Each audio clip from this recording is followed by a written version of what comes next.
Welcome to a video on thedigital-lifestyle.com. In this video we're going to take a look at Acer's new W700 tablet PC, hybrid PC, laptop.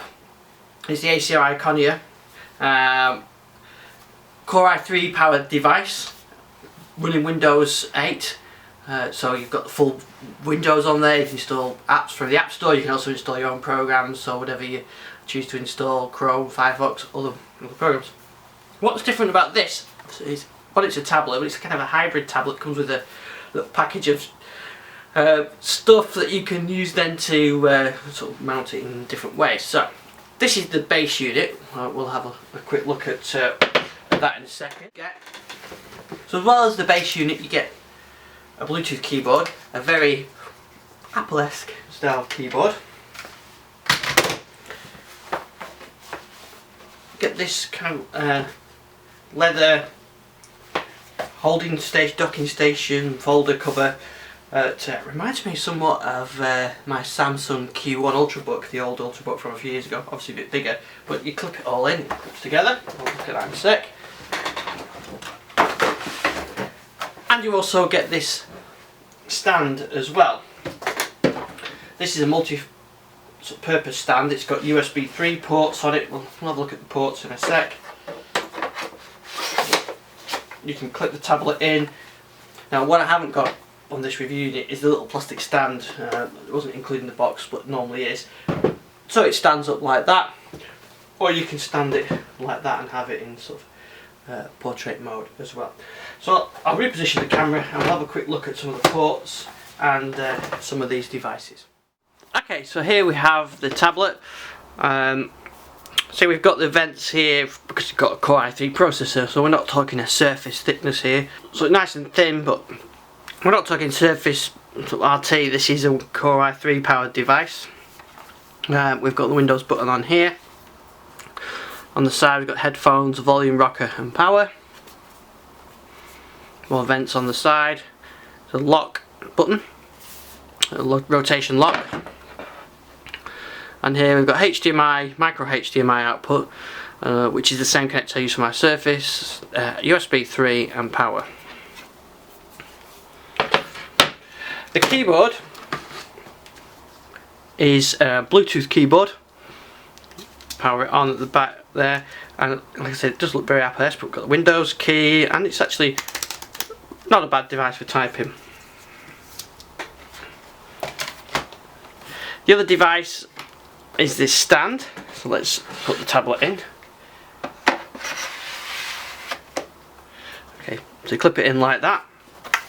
On the back here, power and 3 USB 3 ports, and it still leaves the micro HDMI slot available there.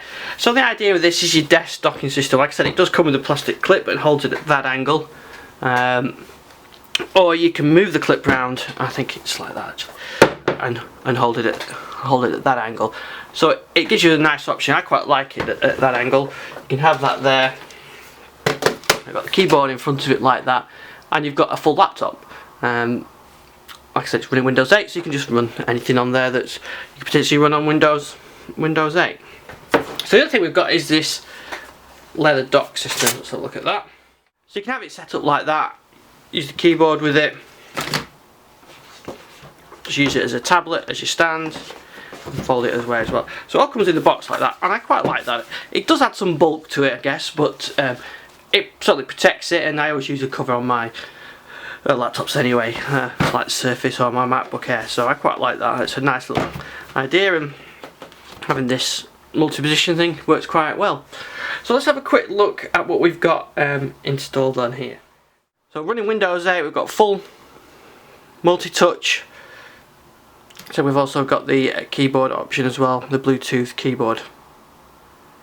There's no mouse on it, so actually that's something I would have preferred, a trackpad on here. If you're really going to use it in a sort of a laptop style, then I think that would have been handy. I use my Surface. The Surface has got the trackpad keyboard on here, and I much prefer that. So I think that it is missing that. You could use it, obviously, a USB or a Bluetooth mouse. So this is running full 1080p HD mode, 1920 by 1080. So in the desktop mode, the touch points are very difficult to use. I wouldn't really like using this. On the Surface, it's running, I think it's 768. It wasn't too bad. It isn't too bad with using the keyboard touch areas. This does make it a bit tiny, so I think you're going to need a mouse or something to really control the desktop if you're going to use the desktop, which I guess you would do having a Windows 8 Pro device as opposed to a Windows RT device. So this has got a Core i3 processor running at 1.4 GHz, 4 GB of RAM, and we're in 64-bit mode, which is good. We've got 10-point multi-touch, and the Windows Experience Index is 5.2, and that's the graphics, as you probably would expect. But it's a really nice, clear display. It's running in 1080p mode. In terms of battery, this has got 2 hours 44 remaining, that's 58%, so we're looking at what, probably 4 hours in total, maybe 4.5 hours, something like that. So we're not looking at massive long battery life on this, but what we are looking at is a full Windows device. So we've got a 5 megapixel camera on there, which we're using the front camera. We can flip round and use the rear camera. Take that out there. Now you can see we're using the rear camera, and actually you can see it's pretty nice quality, that actually. So quite a nice decent camera on there, because this does block out the rear camera, which is a bit of a shame.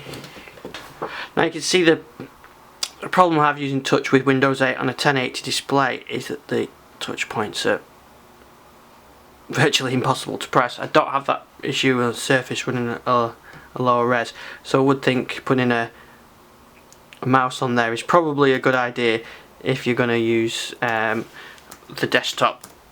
And like I said earlier, you're going to use a desktop if you buy a device like this, which is capable of running the desktop. You buy a Windows RT device, you're probably not expecting to use that much, but you do want something like this. So some of the other spec, we've got it's 11.8-inch screen. Like I said, it's Core i3 processor with 4 GB of RAM. We've got options of 64 GB SSD or 128 GB SSD. And we'll have a look at how much storage available actually. And it weighs 498 grams, so a quite lightweight device. So let's have a look at the storage. Okay, so this is the 64 GB SSD version with Windows, Office, and a few of the other bits installed. We've got 29 GB free. So if you really need a lot of storage space, then you may be better looking at the 128 GB one, but it's not too bad. So we've got, in this demo one, we've got the full Office suite in there. I don't think that comes pre-shipped with it like it does in Windows 8. This is a demo one, but you can see that we've got all these the full Office suite installed, and we've still got plenty of disk space available as well.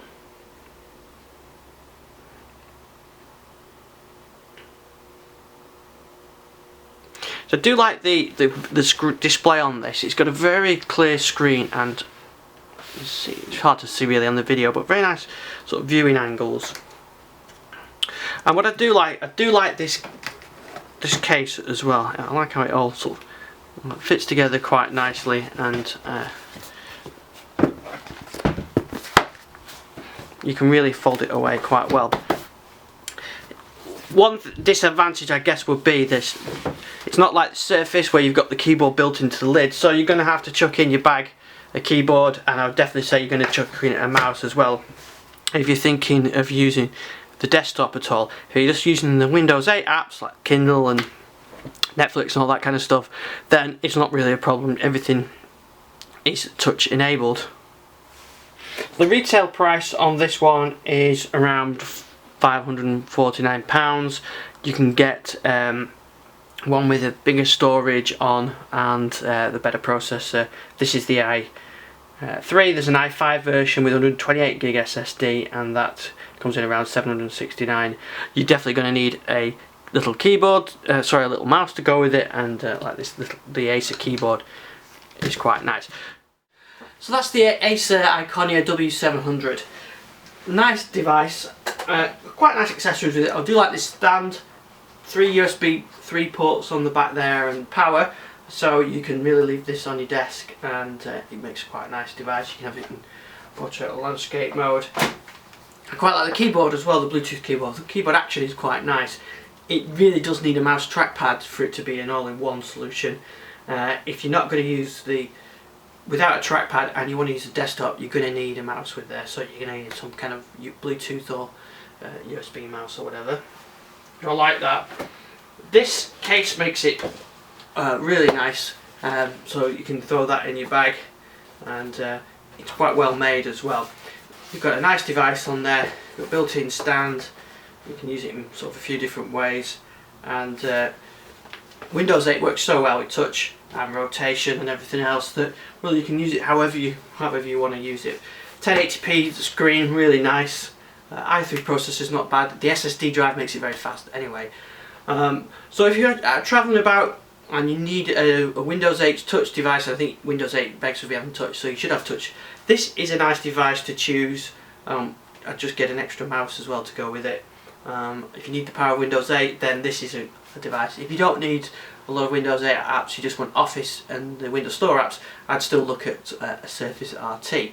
But for this, sort of for Windows 8, proper laptop effectively, this is a nice device. So links for details and everything in the show notes. We've got lots of other lots of other reviews on the site as well. We've got other Windows 8 touch devices, Windows 7 devices, all sorts of stuff, the Surface and everything else. So thanks for watching this video. Links and subscribe to our YouTube channel. I'm on Twitter @ISDixon. Thanks for watching. Bye.